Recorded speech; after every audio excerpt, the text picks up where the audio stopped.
অসমৰ আটাইতকৈ সৰু জিলা কোনখন?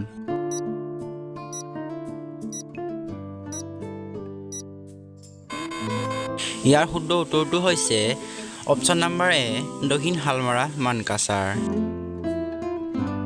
অসমত বন প্ৰশিক্ষণ কেন্দ্ৰ ক'ত অৱস্থিত?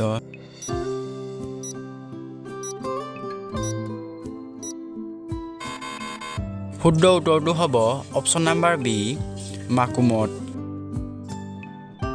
অসমত চূণশিলৰ খনি ক'ত আছে?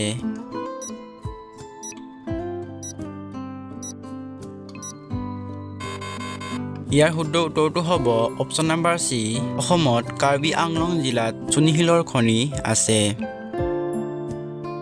অইল ইণ্ডিয়া লিমিটেড পূৰ্বাঞ্চলৰ মুখ্য কাৰ্যালয় ক'ত অৱস্থিত?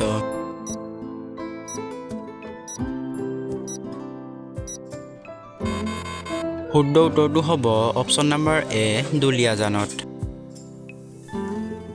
অসমৰ কোনখন জিলাত শিক্ষিতৰ হাৰ আটাইতকৈ কম?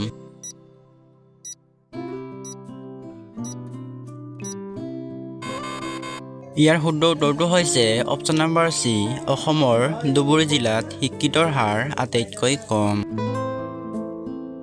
অসমৰ ব্ৰহ্মপুত্ৰৰ ওপৰত হোৱা প্ৰথম দলং কোনখন?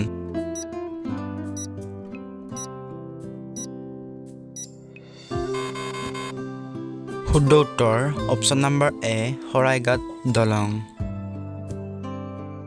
অসমৰ প্ৰথমখন তেল শোধনাগাৰ ক'ত অৱস্থিত?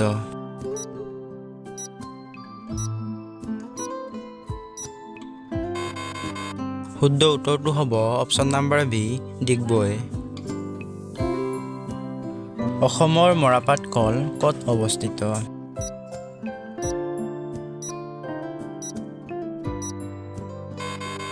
শুদ্ধ উত্তৰটো হৈছে অপশ্যন নম্বৰ চি শিলঘাট। অসমৰ চিমেণ্ট কাৰখানা ক'ত অৱস্থিত?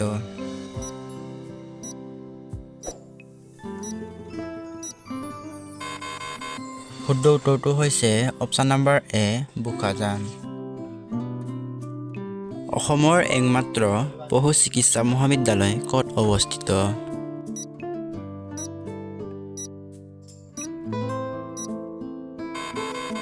শুদ্ধ উত্তৰটো হ'ব অপশ্যন নম্বৰ ডি কানপাৰা।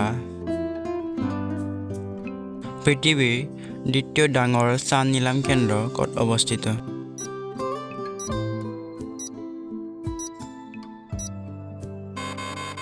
শুদ্ধ উত্তৰটো হ'ব অপশ্যন নম্বৰ বি গুৱাহাটীত।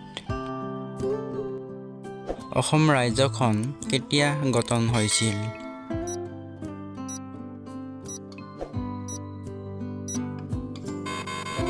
শুদ্ধ উত্তৰটো হৈছে অপশ্যন নম্বৰ চি 1950 চনত।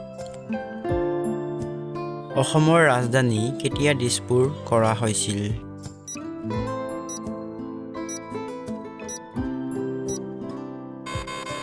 শুদ্ধ উত্তৰটো হ'ব অপশ্যন নম্বৰ চি 1974 চনত।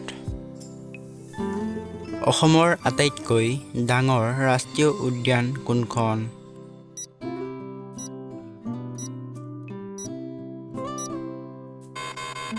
শুদ্ধ উত্তৰটো হৈছে অপশ্যন নম্বৰ ডি মানস ৰাষ্ট্ৰীয় উদ্যান।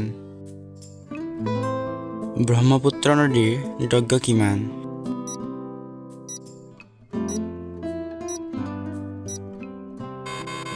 শুদ্ধ উত্তৰটো হৈছে অপশ্যন নম্বৰ চি 2700 কিলোমিটাৰ। অসমৰ ক'ত গৰম পানীৰ উৎস আছে?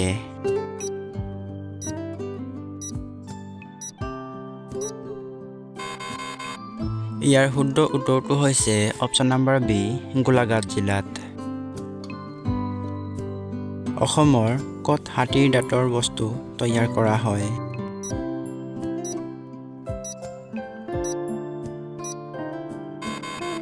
শুদ্ধ উত্তৰটো হৈছে অপশ্যন নম্বৰ চি বাক্সা জিলাত। কাঁহৰ বাচন বৰ্তনৰ কাৰখানা ক'ত অৱস্থিত?